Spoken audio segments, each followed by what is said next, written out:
Stories.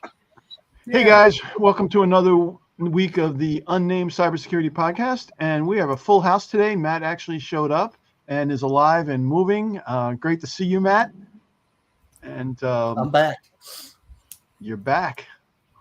Cool. Breathing. Matt can feel the burn. Back in I have what? a snoring dog in the background here. Anyway, Matt can feel the burn. Feel the burn. Oh my gosh. so anyway, it is, hey guys, it's World Backup Days coming on Sunday. Yeah, just before April Fools.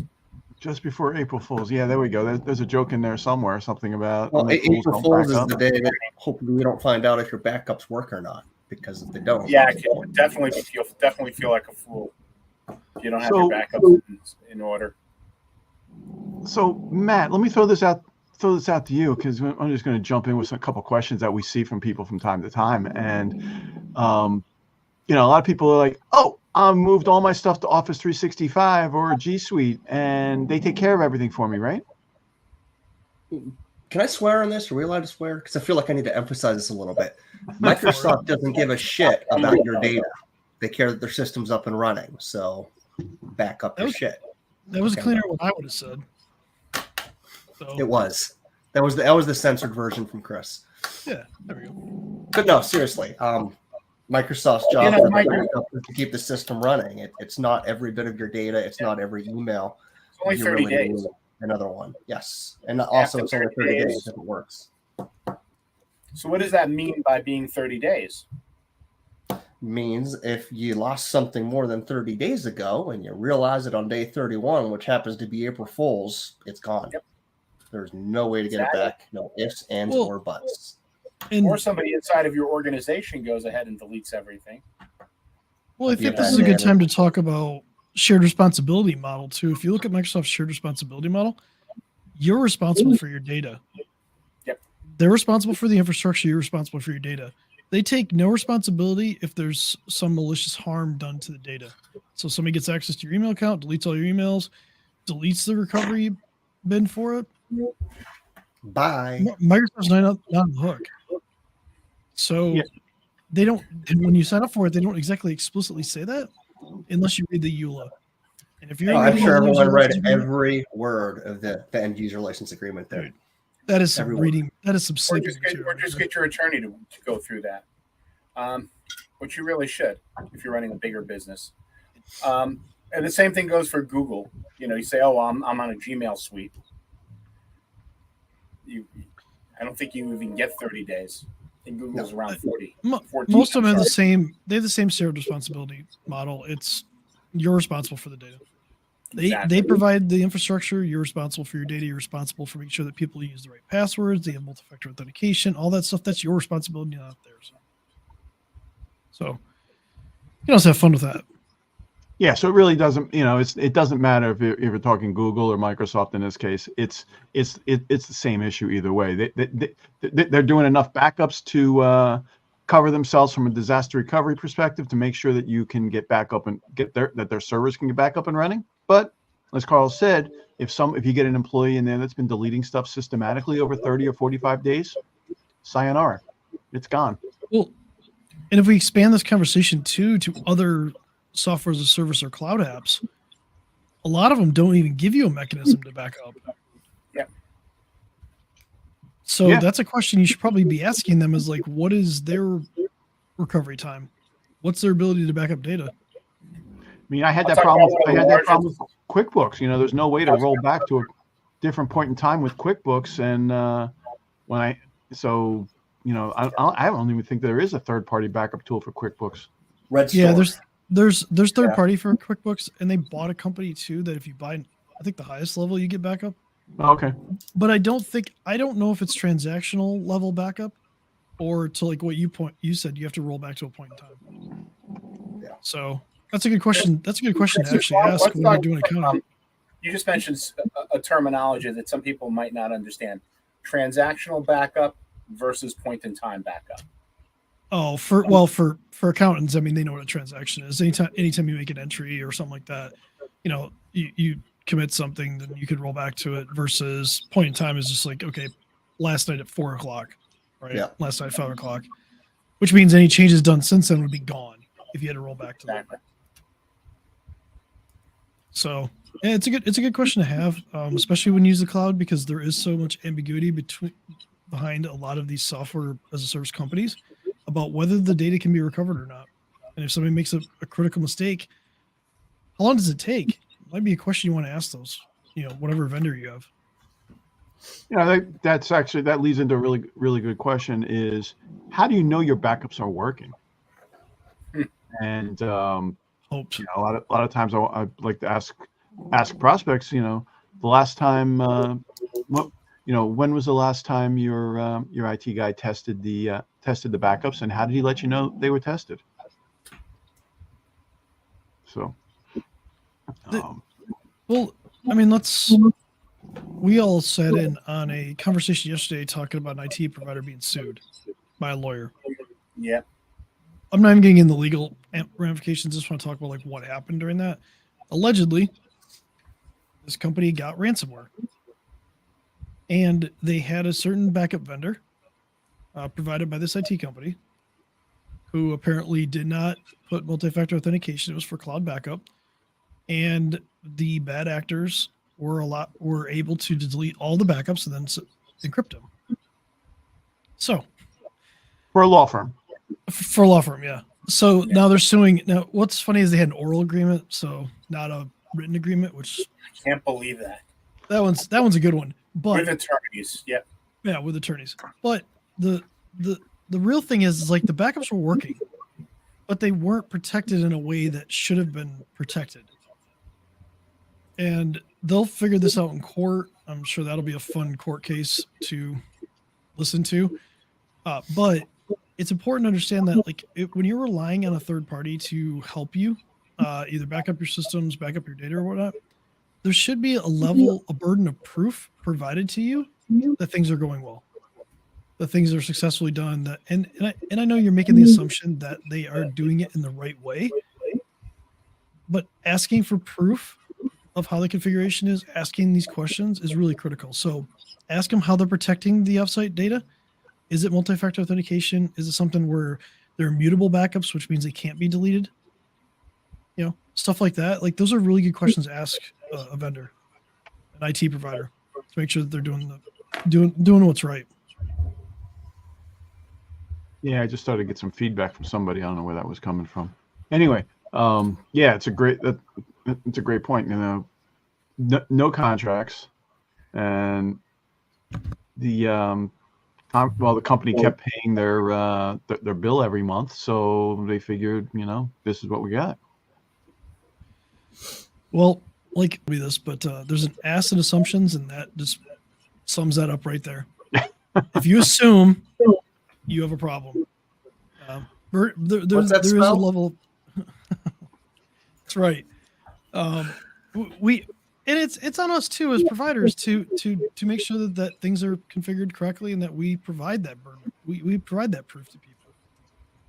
So let me throw this out there. So a lot of people that listen to this are also solo entrepreneurs, and even people that are working for companies that they've got data sitting at home. They've got all these photos, and losing all the photos would be a bad wife day.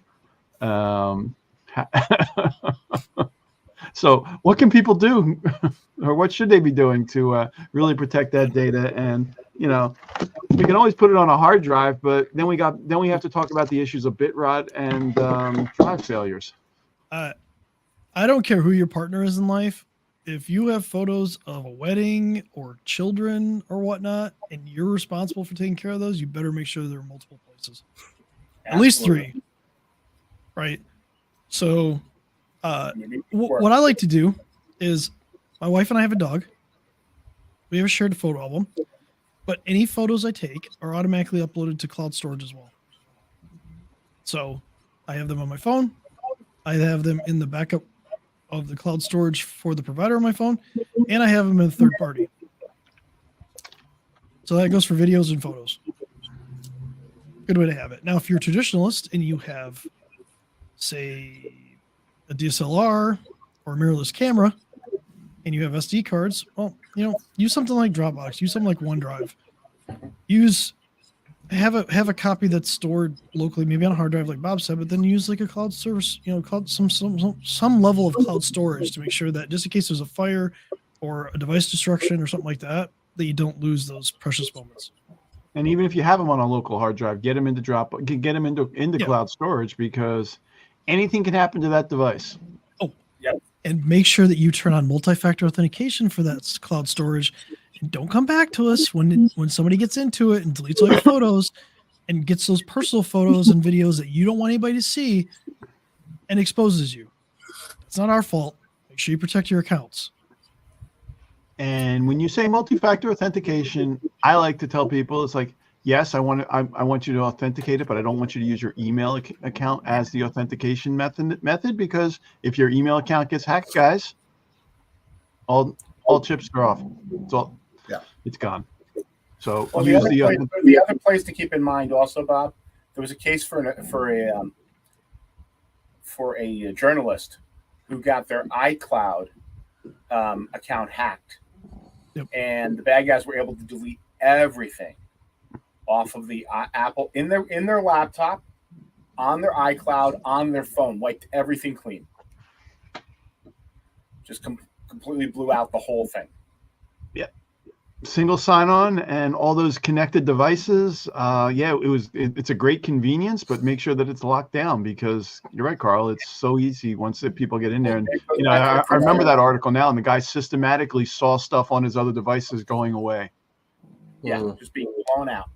And well, I was gonna say, for everybody that loves their cell phones too for multi-factor. Sorry, Carl.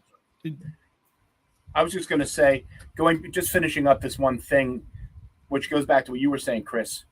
If it's something really important, put it on a couple of drives, because drives fail, and store them in a couple different locations. And you're like, well, I don't want to do everything, but you got to figure out what's important. That's what everybody gets overwhelmed. But like you were just saying, pictures of your dog were important. My wedding pictures of my kids when they were born. They're important pictures. Family members that are no longer with me. Those things you want to put in, really duplicate in a lot of different locations. And if you have traditional photos, especially if you're older, or if you just have family photos from decades ago, a lot of those can be digitized, and you can just store them in these same locations, so that if the originals do get lost, at least you have a digital copy of those photos, right? At least you can go back and pull those. But what I was going to kind of pivot to a little bit is, I don't know if you guys saw this, but we've talked about SIM swapping before, where people will get their phones swapped out to another provider just so somebody can get access to accounts. Crypto's a big one for this, but this can be dangerous with multi-factor authentication. And the reason for that is there was a recent case, and I don't know if you guys saw this, where a telecom manager got charged, actually in New Jersey, in Bob's backyard. The dude was taking $1,000 and was swapping phone numbers out. He violated everything for the telecom providers, but because he was getting paid $1,000, he was just like, whatever, and he would just swap out phone numbers. And I think he did it for T-Mobile, Verizon, and AT&T. I'm not sure if he did it for all of them, but yeah, he would just take $1,000 and swap it. So even though there were supposed to be protections in place for this guy would just do that. And you can't tell me that that's not happening other places. So when you use your phone, be careful about that, because somebody could steal especially when you have crypto. But somebody could steal that phone number relatively easy, especially considering the carriers just have so many downstream things like these individuals, resellers that can do things that, quite frankly, I guess they just don't have protections against. So they trust their employees, and they got to be able to swap out phones in the store. So. For the right price, people will do a lot of things. We talked a couple weeks.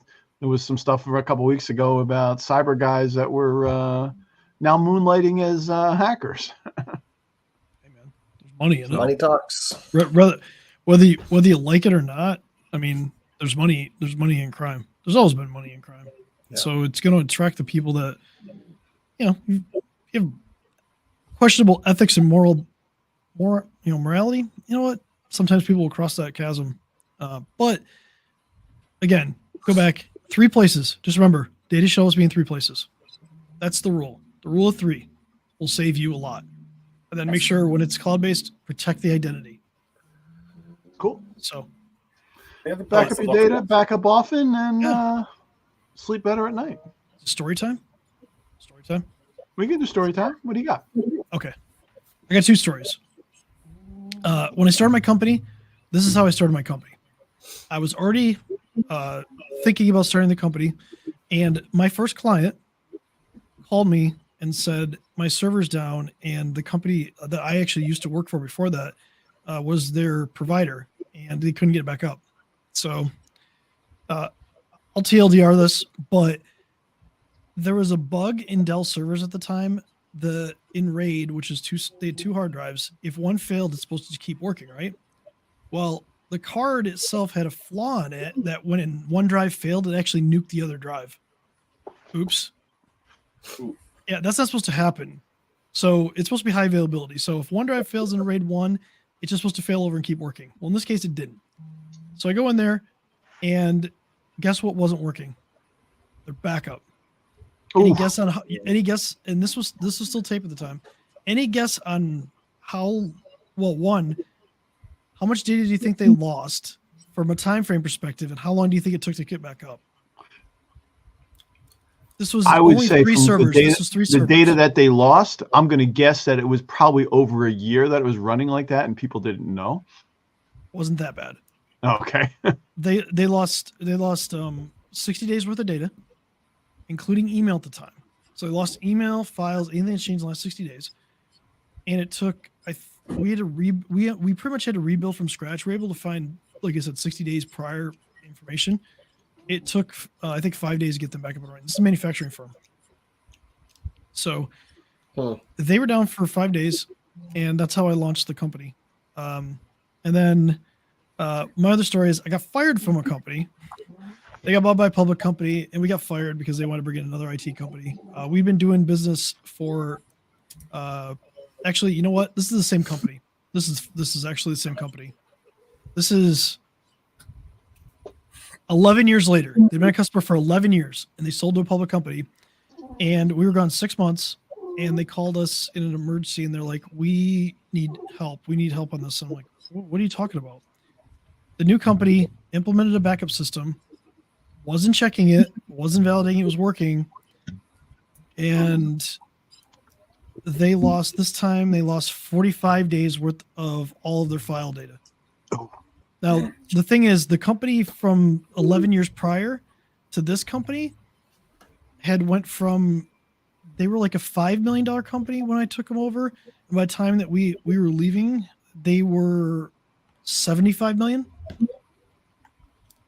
So the loss in data at 75 million was significantly more than what was even when they were smaller.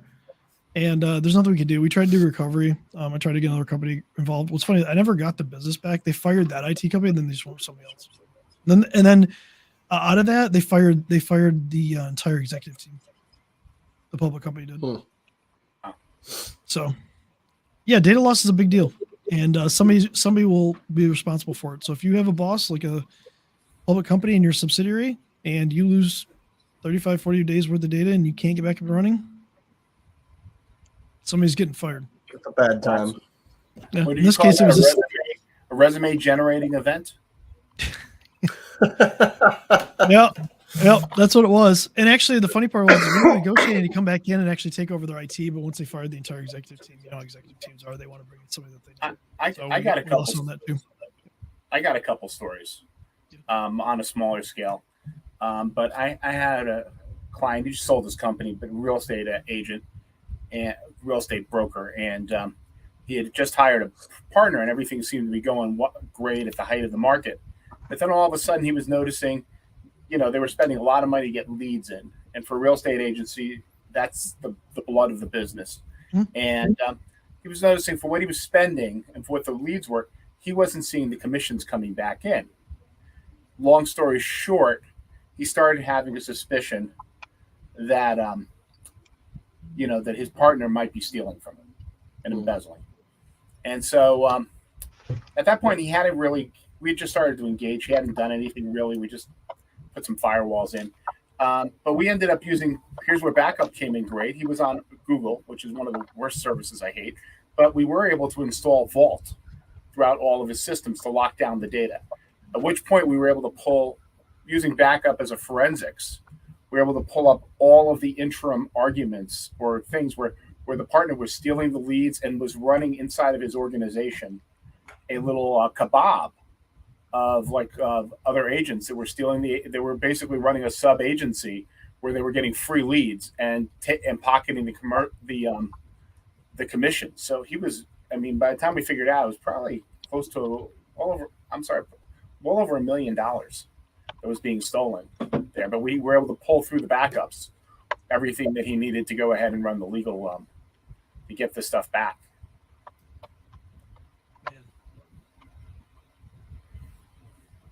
That's a good reason to have backup on everything. Absolutely. Well, I think Bob should talk about what happens when you keep backup too long. Let's cover that real quick. So this should be good. So we had a client who reached out and said, "I've got old backup tapes that we need to restore for some litigation." Now we haven't used tapes for years, guys, and you all know that. And this client pulled out over 100 backup tapes that they had been creating and saving over the years. There had to be no less than 4 generations of different kinds of tapes in this backup using multiple backup softwares.